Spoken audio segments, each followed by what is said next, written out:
এডি পিকআপের জন্য সবসময় কার্বোরেটরই বেস্ট।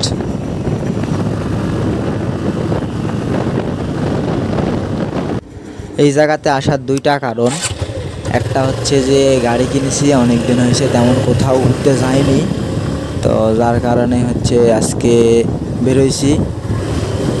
তো আজকে আপনাদেরকে একটা জিনিস দেখাবো যে কার্বোরেটরের জিক্সারের নেকেড ভার্সন, যেটা সুজুকি জিক্সার নেকেড ভার্সন যেটা 150, ওইটার কার্বোরেটরের যে পাওয়ারটা ওইটা দেখাবো।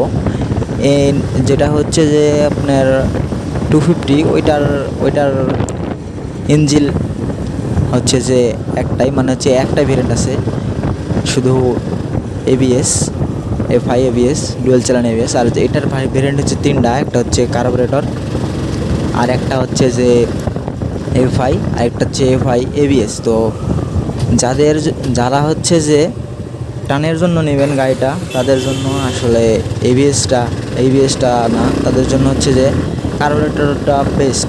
আর যারা হচ্ছে যে ব্রেকিং পারফরমেন্স ভালো নেবেন বা মাইলেজ ভালো চান, তাদের জন্য হচ্ছে এফআইটা।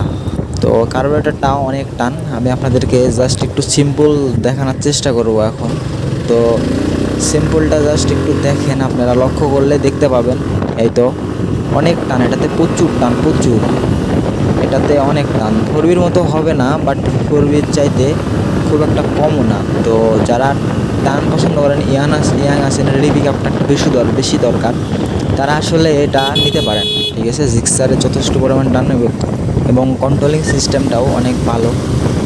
তো আজকে আপনাদেরকে তেমন টপ স্পিড উঠাতে পারলাম না, কারণ এখানে পসিবল না, আরও ভালো রাস্তা লাগবে যেখানে আপনার 1 থেকে একদম 50 গিয়ার পর্যন্ত, মানে হচ্ছে 5 গিয়ার পর্যন্ত আপনাদেরকে টপ স্পিড তুলে দেখাইতে পারবো। তো ততক্ষণ আপনারা সবাই ভালো থাকবেন আর সুস্থ থাকবেন। ধন্যবাদ সবাইকে। চ্যানেলটা অবশ্যই সাবস্ক্রাইব করবেন, ভিডিওটা ভালো লাগে। আর ক্যামেরাটা আমার একটু নিচে হয়ে গেছে, যার জন্য দুঃখিত।